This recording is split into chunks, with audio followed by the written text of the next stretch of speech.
Okay, quick question. Does your average Minecraft house look like this? If that's the case, my friend, you're right where you need to be.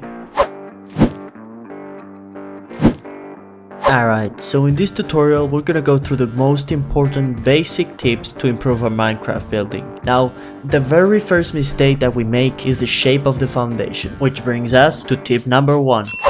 Shape.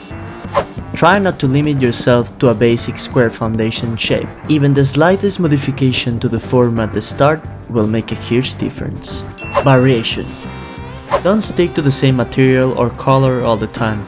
Even the slightest variations in color or texture can make your build stand out. For example, in a wooden house, you can use different types of woods for pillars, walls, roofs, etc. Roofs. They are one of the most essential parts of any build.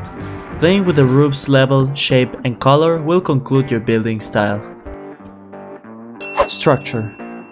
Once we have settled the main piece of the building, we can start adding additional structures to it that will conclude the whole shape, such as chillouts, balconies, yards, etc. Style.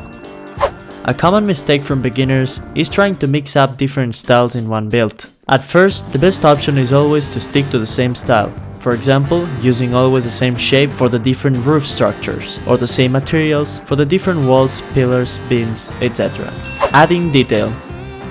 It's one of the most important parts of any building process and also one of the hardest ones.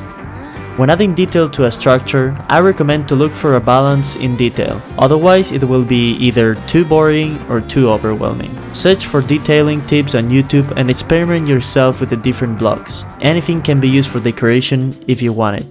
Terraforming. Besides being one of the things you would ideally do before starting to build, this tip is at the end of the list since it's a more advanced feature. Modifying the terrain of the area where your build will stand is optional, but always a good idea to give it a try. I hope you enjoyed and learned with this tutorial, and see you in the next video.